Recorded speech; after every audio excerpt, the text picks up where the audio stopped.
And again, turn it over to Joe. Thank you, Steve.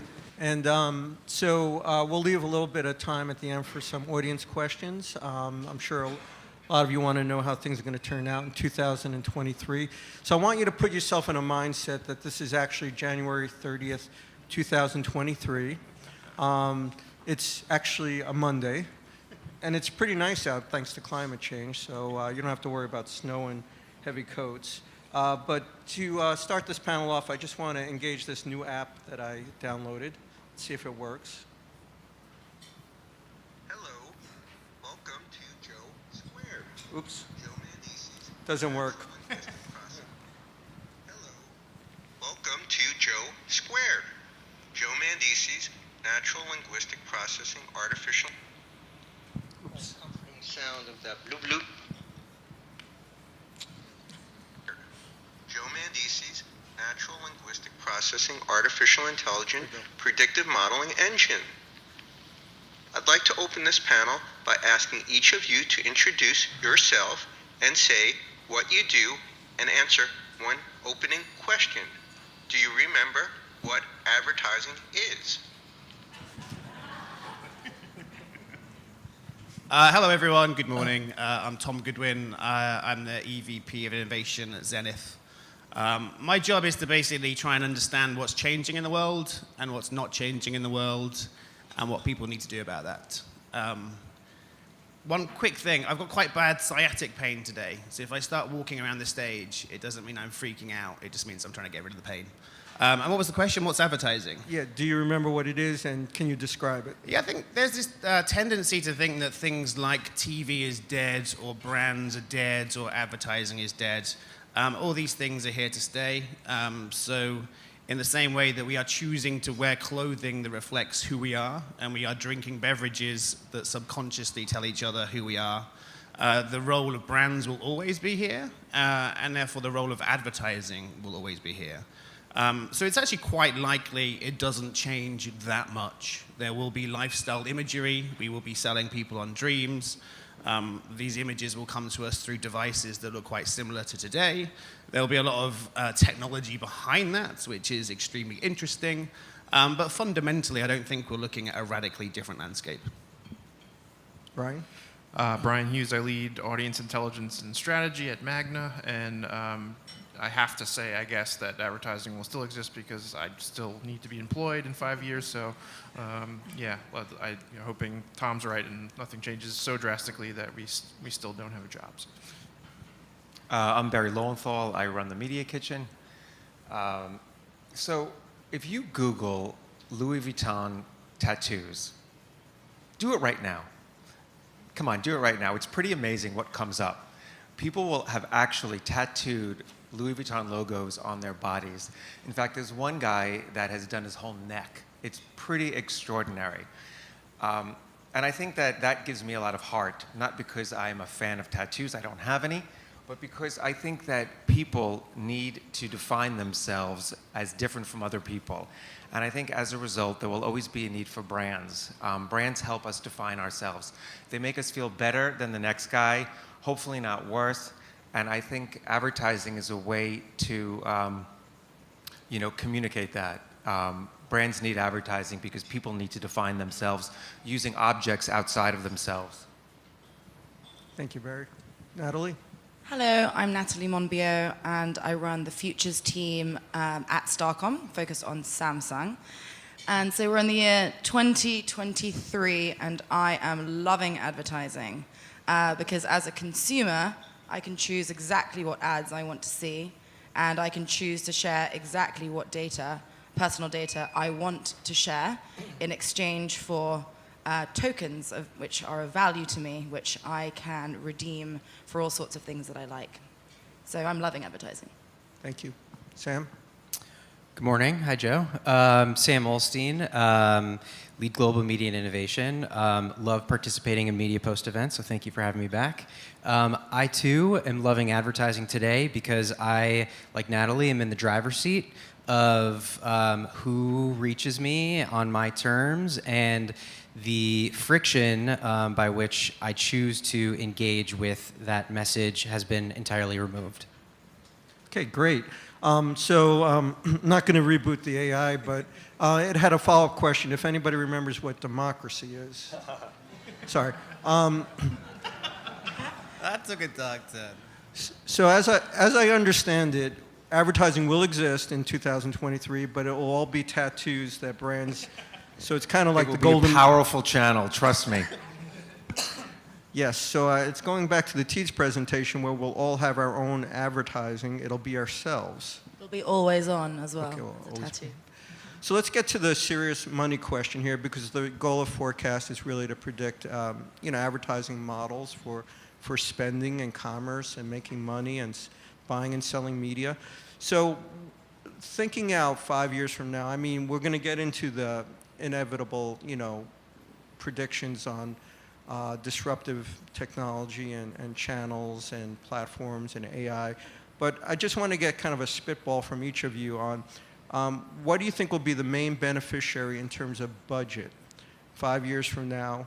And who will be the biggest loser? Right now, if I went back and went over those forecasts I rounded up from MAGNA and other agencies, the big loser this year is analog, and the big winner is digital. And within that, digital is going to overtake TV this year, so that's a big milestone, right?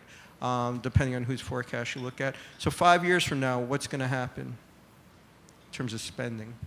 I have a theory called the kind of three-age theory, and that's that we've had an analog world, and we will have a digital world, and we're in this stage between those two worlds, where we're kind of applying digital thinking to analog technology, and as a result, we're at the most complicated stage in humanity, where we're desperately trying to sort of retrofit new thinking around old models. So if you look at all of the media channels that we have, and if you look at the way that they're labeled, they don't make any sense at all. The notion of social media is quite a strange idea. Like, what is it about Facebook that's social versus YouTube versus Venmo versus Snapchat versus your banking app where you can tell people to send the money? So things like social mean nothing, things like mobile mean nothing, things like digital mean nothing, things like TV mean nothing. Things like radio mean nothing. At what point are you listening to the radio versus streaming music? So without sounding too obnoxious, I think to try and talk about the future with the kind of containers of the past is quite useless. All media pretty much in the future will be digital, and we'll just be consuming it in different contexts. So sometimes that will be something a bit like a mobile. Sometimes that will be while we're on the go. Sometimes we'll be searching for things. But I think it's better to almost blow up all of those labels from the past rather than to keep on using them. Well, now what am I going to say? All right. I mean, I think the easy answer is to say that, the money keeps shifting towards, online and digital media. But, I think there's, a few things that are going to slow that down. And, even for television where we might start to see that slowdown finally happen, we don't see it like going off a cliff, but more just kind of flattening out. I think there's ways for, if you will, traditional media to reinvent themselves that we're starting to see. Like, one of the things that we found when we were researching one of our reports recently is how relatively strong, at least in terms of consumption, that radio is relative to, television, and how that's shifted dramatically. So I think there's ways for the old school media, if you will, to reinvent themselves that maybe we haven't necessarily thought of yet, that some of the new technologies coming down the pike will enable. So in 5 years, I think Facebook is going to be the big loser, and I'll tell you why. So at the Media Kitchen, we spend a lot of time talking about ad tech. In fact, we're fairly obsessed with it. But we also spend a lot of time talking about some fundamental human truths. And I think that understanding fundamental human truths is far more interesting than talking about ad tech. And there is one human truth which I think everybody suffers from, everybody feels shame about, and is incredibly motivating, and that is envy. And the thing about Facebook is that Facebook peddles in envy. Most people feel worse about themselves after consuming too much social media. You could not build a sustainable long-term business model on envy, which is exactly what Facebook has done. I don't think Facebook intended to do that. I think it was an unintended consequence of a business-addictive business model. But the result is that too many of us feel worse about ourselves after we consume social media. And as a result, I think that Facebook is going to have to completely reinvent itself, or in 5 years from now, you're going to see a lot less money being spent in a platform that drives envy. I would much rather see an ad tech innovation that drives gratitude, which is the antidote for envy, but it is much easier for humans to sort of spend time in envy than in gratitude, which is beyond my understanding, but has just become an observation. So by 2023, I think the biggest beneficiaries, at least of growth in terms of media dollars, will be what we call unmedia companies. As we know, we're spending less and less time with media. People are spending more time out of the home, being able to rely on mobile and to be able to basically complete work, conduct things that you would normally need to be in front of a screen for. It just means that people are out and about more, and technology is enabling sort of heightened real-world experiences. So we're kind of looking to what we're calling unmedia partners, the likes of WeWork, which are global, experience-first partner, an experience-first partner. Which has a huge database of people that we can potentially connect with, supported by lots of digital assets. So I think that the likes of WeWork won't necessarily be the biggest beneficiaries of our media dollars by 2023, but I think that in a similar way to the trajectory that Amazon is seeing right now, we're going to see spend shifting towards these more experience-first and community-first unmedia partners. So I think that all of the companies that have been referenced could all lose.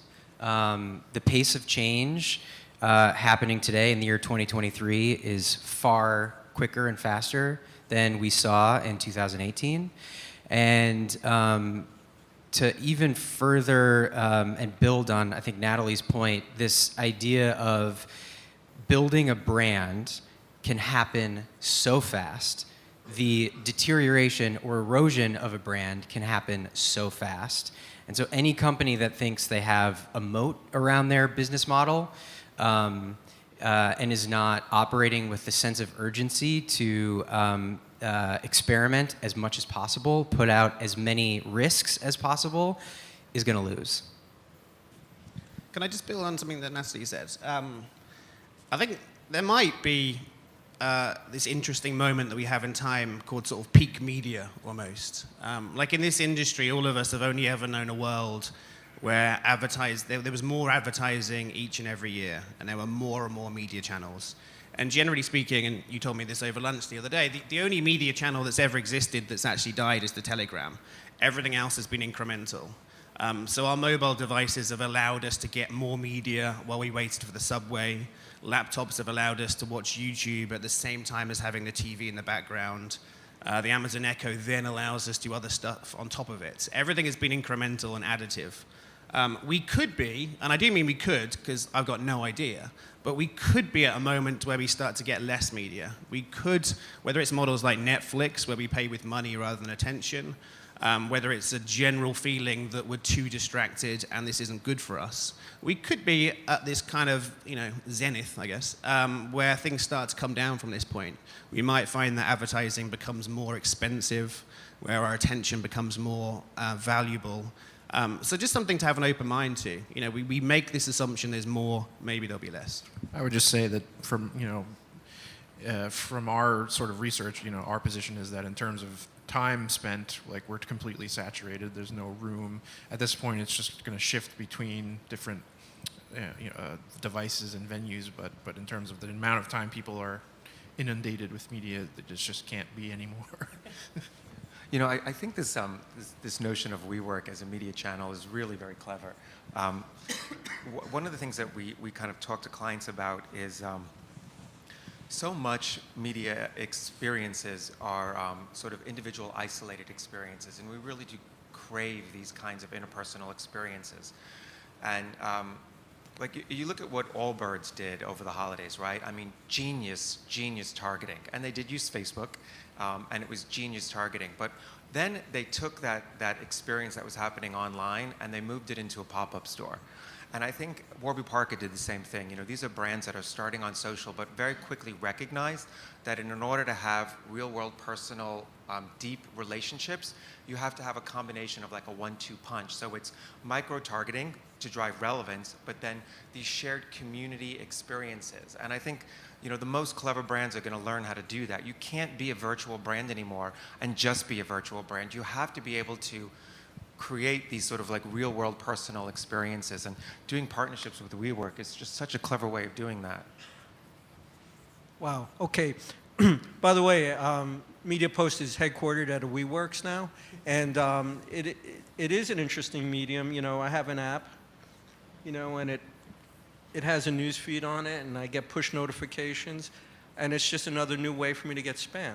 I was exposed to, and back then it was 500. Some years ago, Nielsen did an update of that and estimated it's about 5,000. And I think the most recent trending I've seen is now at about 9,000. So I'm really intrigued with Tom's thesis that we actually might get to a point of peak media or peak saturation and start to carve that back. What I thought I heard Tom say was that it will be the individuals taking on their own agency to do it, not necessarily the industry, because as Natalie pointed out, WeWork and Media and all of these new channels are constantly expanding. So my question to all of you is, do you think, we're starting to see it now with ad blocking and other consumer empowerment technologies, I mean, it started with the DVR and the remote control, et cetera. Do you think consumers are going to govern and contract the supply of advertising impressions, and what kind of model does that make for the future of advertising? And that will get into another question we'll follow up on. I can go. I think that what we're going to see by sort of around 2023 is more self-sovereignty when it comes to consumer data. With blockchain and this idea of kind of you know, using the Internet of Things to establish kind of an open and distributed protocol for data, which will enable a consumer to essentially manage all the data on their personal devices, and that data will never have to leave those personal devices. And so essentially the ad tech model will be flipped on its head. So you have the consumer managing essentially their own data, almost like their own personal DMP, and deciding which ads come to them, and being rewarded for basically being, you know, satisfying the criteria and the conditions that advertiser, let's say it's Coca-Cola, wants to meet. So I think a consumer can sort of passively be, you know, fall into the 25 to 35-year-old age group, into sugary drinks, does yoga. Those could be, you know, those are signals that that consumer is able to put out into the network, and Coca-Cola can then trigger an ad to that person. But I think what's even more interesting when you think about how consumers can start to manage their own data and be their own DNP is they can go and empower themselves with more data. They can go and behave in certain ways in order to become more valuable to certain advertisers and, you know, transact, sell their data for even more, or rent their data out for even more. At the same time, they can choose not to receive any ads or share any of their personal data at all. I mean, I know I opened with a joke in response to your opening question, but I do think it's, you know, we probably do have to rethink what an ad impression is. If it, you know, we see the lines blending between ads and content already, and then if we're moving towards more agency over what you get, and you know, towards more experiential type things, then what is an impression anymore? Is opportunity to see even a thing, you know? I think sometimes the very worst people to have opinions on advertising are people in advertising, because we're way too close. I think your average person actually doesn't think about this that much. I think we like to think that people will take control of their data, that they'll fill in surveys, that they'll tick boxes, which mean that everything can be shared. and in return they'll get these hyper sort of personalized messages. I'm very open to the fact that that could exist, and I actually think that's a much, much better paradigm, and it's in everyone's interest. I think there could be an interesting move towards privacy trading, where people give more of their personal data for something clear and trusted in return. So I'm open to that. I'm also aware that real people don't really think that way, and real people don't really want personalized stuff. They just want to see less irrelevant stuff. So I think what's probably more likely is there'll be a mixture of things like being able to report on ads that don't suit people. There'll be the ability to share limited data in return for things that are less irrelevant. And I think what we might see is just a sort of creep where asking people to do very, very, very small things will slowly, over a period of time, make the advertising they see less irrelevant, and then more relevant, and then ultimately, years from now, personalized. But I think it's going to be quite slow. It's interesting to think about not more fragmentation, but simplification of all this white noise. And since it is 2023 and there are no more human drivers outside, everything is autonomous, how your experience navigating around a city changes. And our phones might not exist. They're all driven by voice-enabled assistants or AI.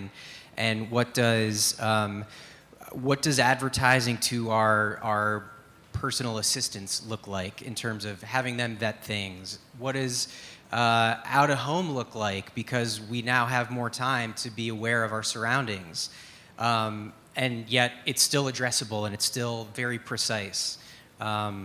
So it's certainly interesting to think about a tipping point of not just more fragmentation and white noise, but kind of other forces to help simplify and vet all the various things that are hitting at us, again, with us being in control of our own data.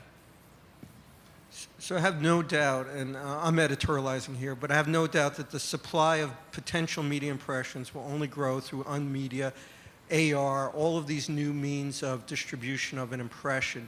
The trick, going back to Tom's point, and I think Brian's to some extent, is what is really going to be a meaningful or engaged impression in the future? And we started talking about consumers having more agency of it. We talked a little bit in the prep call about the role of blockchain in creating a distributed open ledger to create transparency for an ad impression transaction.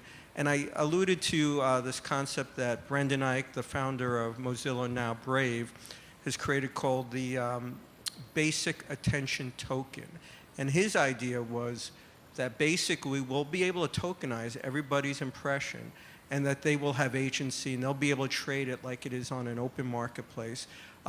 What role do you think blockchain technology, and let's not geek out too deep on it, but just generally speaking, will have on structuring and creating transparency and efficiency for the advertising marketplace, and who will control that in this not too distant future? The supply and demand of these tokens of impressions. So I saw I had a really interesting meeting with the guys from Parsec, who are doing a lot of work in this area, and it was really impressive. And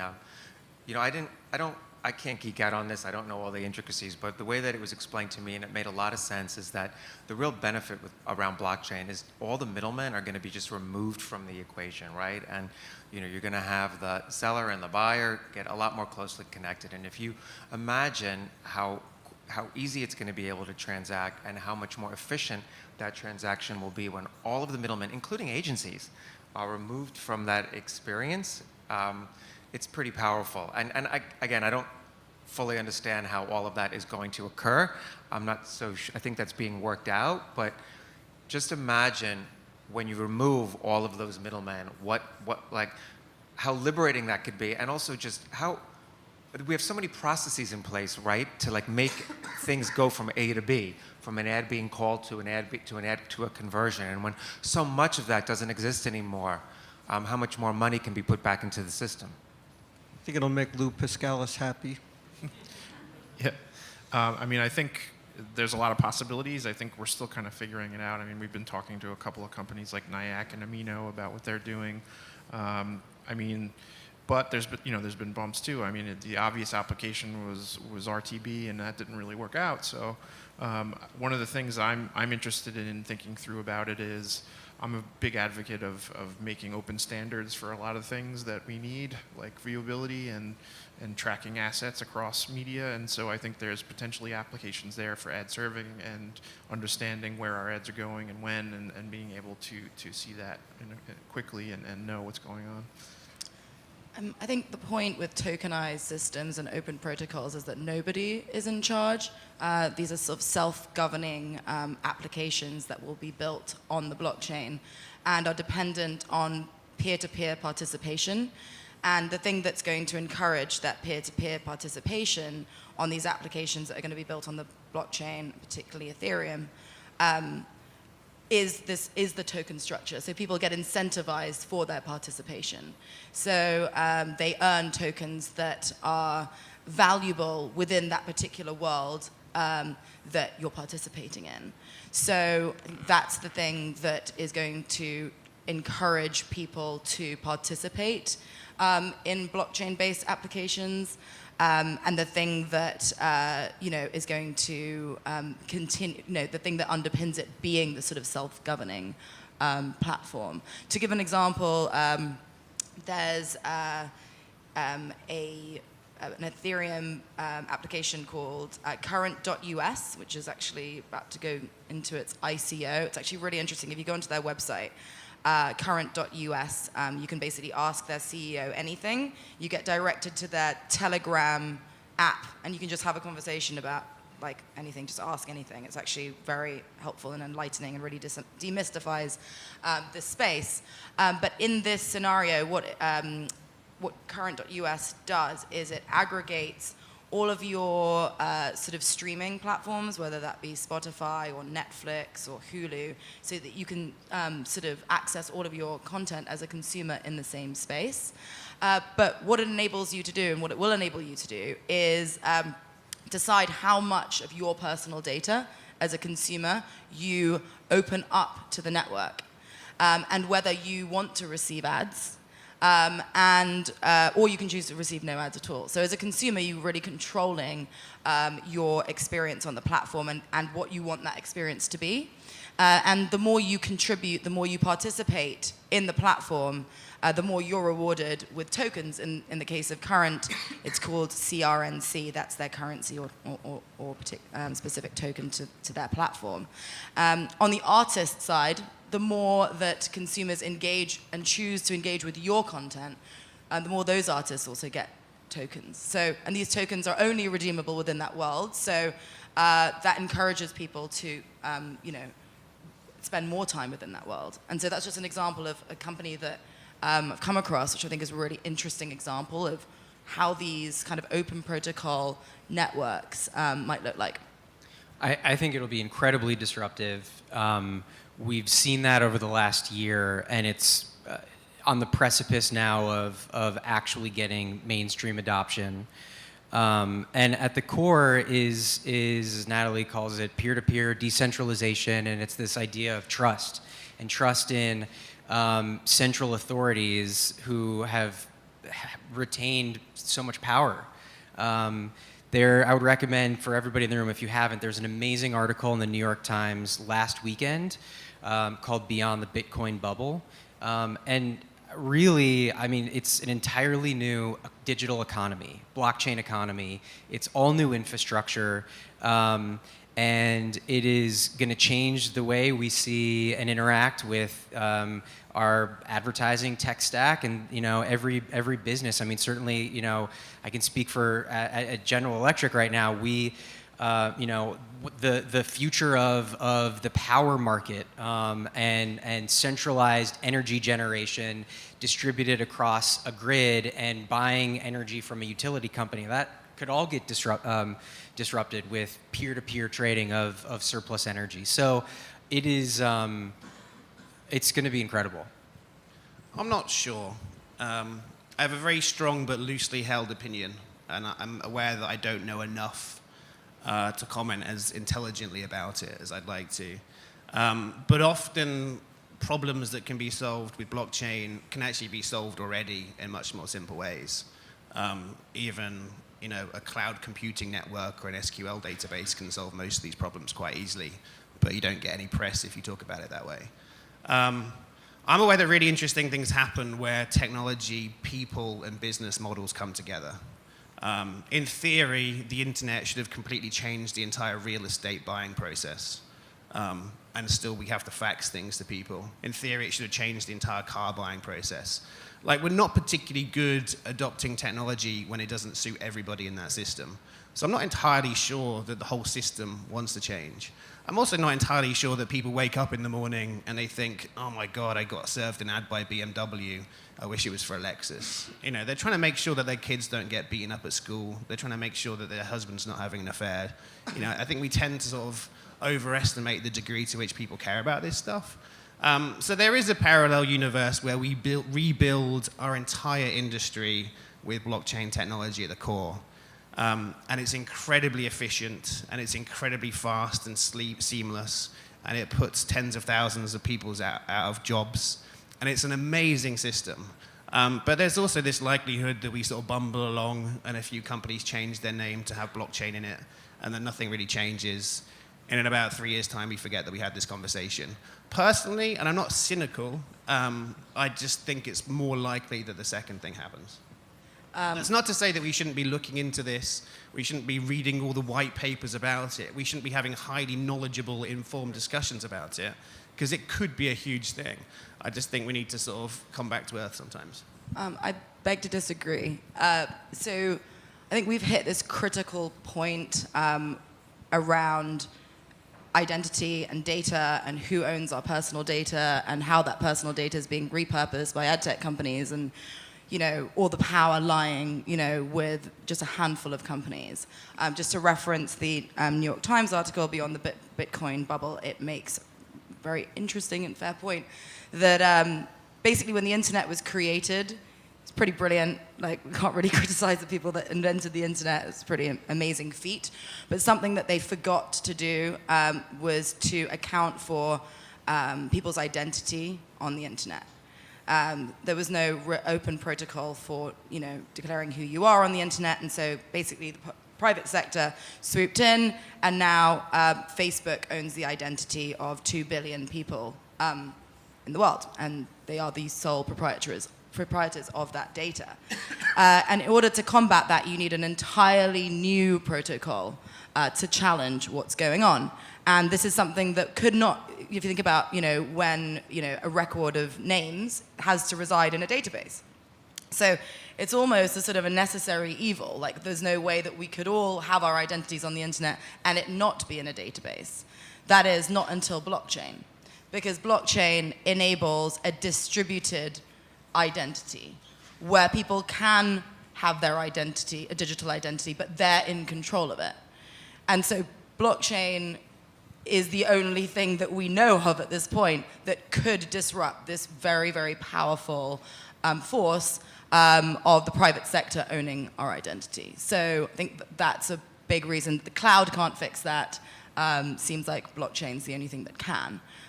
So I think there is a certain urgency around that.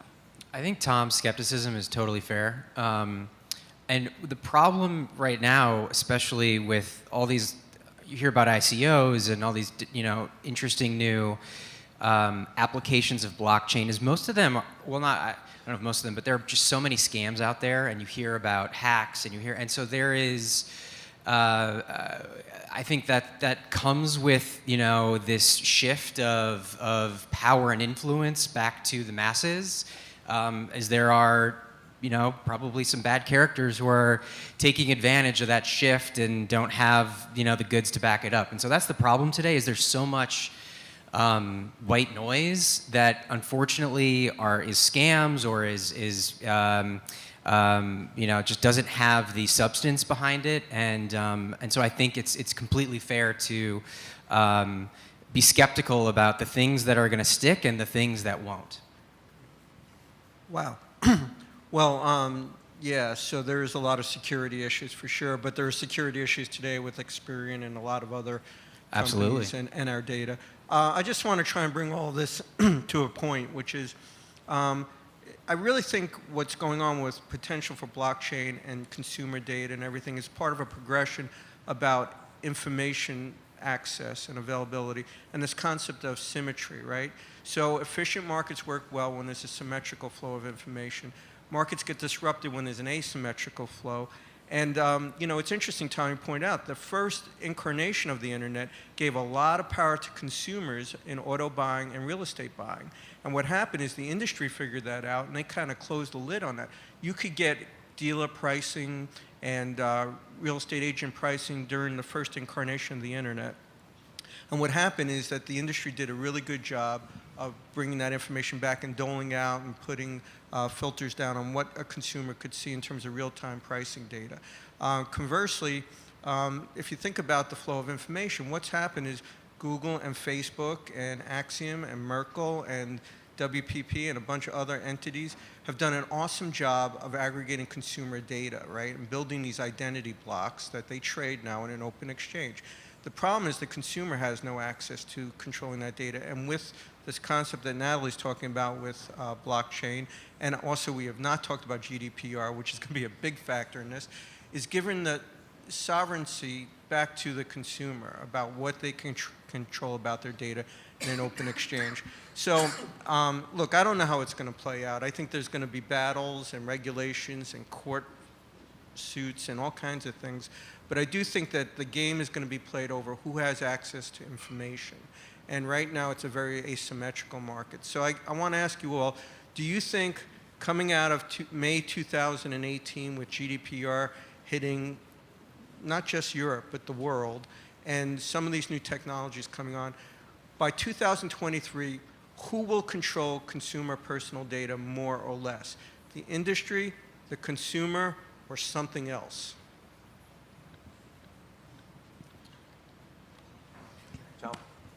I like to think that the consumer will be in control of their data to a far greater extent. And I think GDPR is going to help precipitate that because, you know, publishers, I don't know, I actually haven't spoken to any publishers specifically about this, but I imagine are sort of quaking in their boots about even understanding, you know, the extent to which they have data on people through their vast networks.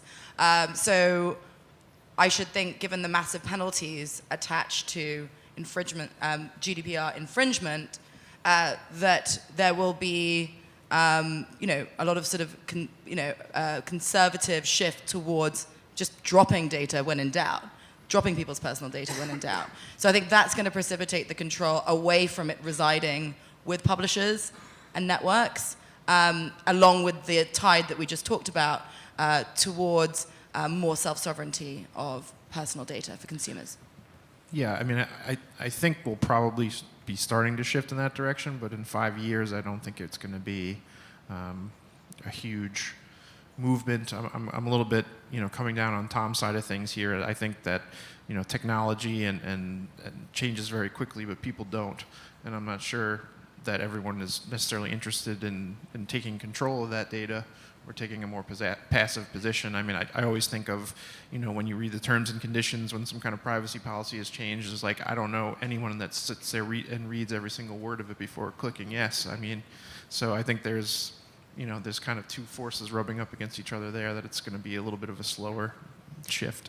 I think it'll be a new player. I don't know, I agree. I don't know that the shift all the way to driven by consumer will have completed or happened fully, but a new player that exists today or has not been created, you know, I think of like somebody like DuckDuckGo, private web browsing, and they've, you know, now rolled out a suite of other tools to retain your own privacy control. So I think it'll be some kind of service or new company that is doing it on our behalf and is a much simpler terms and conditions to understand and read and participate in. I think, sorry, go ahead. No, Karen. I think so another way to look at it is that, you know, the data could actually, not necessarily about ownership, but like the data could reside more at the device level. So, for example, in the scenario where I was talking about, where consumers are essentially their own kind of DMP for their personal suite of or ecosystem of devices, the way that would work is that their personal data lives on the device and doesn't leave the device. So in a sense, I mean, ownership is kind of a weird term there because it's the consumer that owns it, but that's where the data can reside, and that could have very interesting implications for device manufacturers. Which client do you work for? I'm sorry. You know, so that's a big question. I mean, classic Joe question, and it's a bit of an overwhelming question to try to get your head around. So I'm going to try to kind of unpack it a little bit from a different approach, which is also a bit of a soapbox for me, which is, I think that for decades, century maybe even, we were living in the age of exposure. And that age is quickly coming to an end. And I think that it's probably, like in the last year or so, it's coming to an end. And what is going to replace it is the age of outcome. And in the age of outcome, where you can measure and optimize outcomes, it's going to be the consumer that, at the end of the day, is going to drive that, because it's consumers that are driving performance. And you know, I think things like GRPs and impressions, which you talked about before, are very lazy metrics. Opportunity to see. I mean, who gives a shit about opportunity to see? What I care about is outcomes. And when you focus the world on an outcome rather than an exposure, you wind up sanitizing all of the problems. Like, who cares about viewability and bots and things of that sort, when at the end of the day, all you care about are driving the best outcomes? If I can get a bot to open up, you know, an account and give me $1 million, I'll take 10 of them. You know, what do I care? If all you care about are outcomes, then everything else sort of like falls into line. If having a better brand drives a better outcome, then you're going to have a better brand. If the way that you measure an outcome is by an MTA, a multi-touch attribution, then that's what you're going to do. So if you focus on outcomes, then consumers drive outcomes. Consumers are going to be, you know, the answer is consumers. Well, I'd like to follow up by asking you how come digital media is acquiesced to a GRP. So, but we need to turn this back. Not at the media kitchen. We have to turn this over to the audience to get their questions. And I think I promised Dave Polchak the first question, Steve, sitting up here. Thank you. So I'd like to turn the tables a little bit on you and say, okay, you've now been looking at what's going to happen in 5 years. And now I want to bring you back to 2012. And we regularly track people's media, ask people about their changes in media consumption. And when you ask people about the changes in media consumption, they all say that their media consumption pattern has, since 2009, which was the digital conversion, their media consumption patterns have changed dramatically. But then when you ask them what year they changed the most, they give you a year between 2010 and 2012. By 2012, just about everything that's operational today and driving us today was functional and running. So, looking back at 2012, do you believe that today the media industry, the advertising industry, and the marketing industry is in a better place or a worse place than they were then? And do you believe that the process has improved dramatically, or do you believe that an incredible amount of money has been wasted between 2012 and 2017? I don't think that much has changed in that time. Sometimes I feel like I just go on stages and say things that are contrarian just for the sake of it. And I actually don't mean to. I just think there are a lot of things that people say without thinking about it. You know, the year 2006, 2007, 2008, 2009, those were transformative years. You know, we got Uber, we had Airbnb, we had Tinder, we had 3G, we had Snapchat. In the last 5 years, actually not that much has changed at all. Individually, if you go out there and think about how your life is different today from 5 years ago, the role of technology in changing it has probably been quite small. You know, I now stream TV to my TV through DirecTV Now, via DirecTV Now. I used to watch it on Fios. That's not changed my life very much. You know, we have things like Apple Pay that I can't use in many places. We are talking about blockchain, but other than X-Road in Estonia, there are very few examples of it actually being used. So I don't think we've had that much change, and I think it's been the sort of maturing of the platforms, and there have been some companies like Roku and Netflix that have made pretty big gains in that time. Generally speaking, the entire TV industry has done absolutely nothing whatsoever to change. Generally speaking, people like Google and Facebook have taken up every single digital impression that they can. But, you know, if you look at the industry on a macro level, it's broadly speaking pretty similar to how it was before. So I think the big, oh, sorry, Brian. I was just going to say, I mean, this is my soapbox thing, but I think one of the big things that's gotten in the way of things getting better is that we still can't measure things the way we should be able to. So, You know, so I love that question. You know, if you look at all the wealth that's been created since 2012, you know, by all accounts, it's been an incredible success. However, when you look at the way most Americans have dinner with their families and how many of them are on their mobile phones and how few conversations are actually happening with each other, I think we're worse off. So, you know, by one measure, which is wealth, we are wildly successful. But on another measure, which is just the quality of family relationships, I think we've like fucked up big time. And I'd love to see us, you know, in the next 5 years fixing that. Just to super quickly address the last part of your question, which is have we wasted a lot of money? I would say yes, given that a lot of money has been spent on ads that people haven't seen, that only bots have potentially seen, I think means that yes, we have wasted a lot of money. I think that the money spent has, you know, there are probably many examples of investments, whether they've been from an advertiser or from venture capital into new things happening from 2012 to today that have been wastes, but they all, you learn from the previous failure. And there have been so many things that in 2012 were maybe ahead of its time. But in 2000, like Bitcoin was around in 2012, but it was certainly ahead of its time then, not anymore today. And so I think the biggest change is just a mindset shift and being open to taking more risks and being aware of the pace of change and the evolution that's happening because of wealth creation and everything, all of these new companies that are big players now. But I don't think the money spent has been totally wasteful because it's helped inspire or lay the bedrock for another entrepreneur or another company to take advantage of someone else's mistakes. Great question, which I wish I had time I'd answer, but I think we want to go to the audience. Okay. Right here. Okay, this question is for everybody.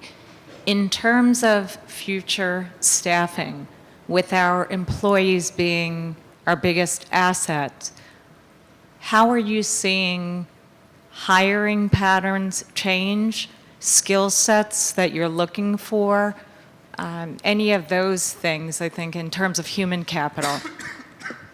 It's interesting, we didn't even talk about AI, but what are the prospects for human talent going forward over the next 5 years?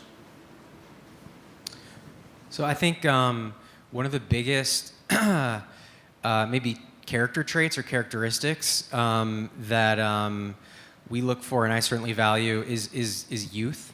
I think youth is a huge asset today, is a competitive advantage, and it hasn't always been that way. But by the way, that doesn't mean a number. That doesn't necessarily mean age per se. That could be a mindset. Yeah, I've got a Peter Pan complex, believe me. Yeah. Youth is a mindset, not a number. I mean, I would say the biggest opportunity that I see is that, and I think it's an issue that we've had in the media industry for a while, is being willing to accept people that don't necessarily have media backgrounds and bringing them into the fold and hearing what they have to say and their ideas. I think there's a lot of value to that, and something, you know, I'd like to see change. First of all, I think it's a great question. Like, I don't think we spend long enough talking about people. Like, our entire industry is only people. It's the only thing that matters. So it's great to talk about it. Secondly, I think this is an amazing time to be a human being. Like, we now have access to every single piece of information or knowledge or music or movie ever made. You know, I went to a university. It was all right. Like, if I had my time again, I wouldn't necessarily feel like that's best for my career. So I would love to see us, and I think we're starting to do this, move towards kind of characteristics and values and attributes more than knowledge and skills and experience. So I'd love to see us employ more people that are just deeply curious, that self-teach themselves to solve problems. And, I mean, this is quite a classic thing to say, but very diverse opinions and backgrounds. Like, as an industry, we tend to want to have consensus. We tend to want to have people that think the same way around us, because it makes it easier. I'd love to have lots and lots of different people to argue with all day long in a really progressive and helpful way that can represent different viewpoints and different backgrounds and different knowledge. So I think we've got the right sort of framework to do this. I just think we have to get more comfortable with employing people that make us feel uncomfortable. At the Media Kitchen, we have a very simple hiring philosophy. You have to be two things. You have to be great and you have to be nice. That is it. One of the most magical traits, I think, that exists is just curiosity, genuine curiosity. And I think that what we are curious about over time changes. You know, I mean, I never would have imagined that I would have been as curious about ad tech as I am today, but, you know, we're surrounded by people that are, and I think that's great. The thing that, there is one thing, though, that I find amazing, but I also find a little troubling, which is the importance of charisma in our business. You know, like, if you can't get up there and sell an idea and just be dynamic, you will only go so far in this business. You just will not, you just will. And that's, you know, that's sad, because there are a lot of brilliant people that are not, you know, can tap dance. But the most successful people in this business are the ones that know how to tap dance. And I mean, I guess we are in the communications business, right? So you need to know how to do that. And I wish that we taught more people how to tap dance, because I think that we probably would give more people a chance to succeed. I completely concur with the qualities that my fellow panelists look for when hiring. So it's that great, nice, curious, diverse. I would just add one more to that, which is hardworking.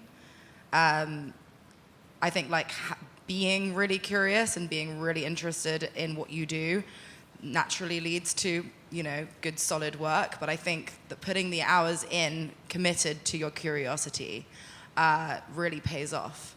And I think just during my career, I've kind of seen that trajectory, as in, it's the people that work the hardest that actually last the longest. And I think bullshitting, there's no room for bullshitting anymore in our industry, which I think is fantastic. I quite like us to be funny as well. Like, this whole industry got very serious. Like, when I entered it, everyone was just dicking around the whole time. And then ever since it all went digital and we could measure everything, like, we all got serious. You know, like, we work in an amazing industry at an amazing time. We should just be going around smiling all day, like, telling jokes and stuff. If you've got any good jokes, let me know. Yeah, wow. So, you know, I don't have a funny line to end that on, so See? This is the sucks. problem. But I do want to say 100 years ago, Fairfax Cohn said, the inventory goes down the elevator at night.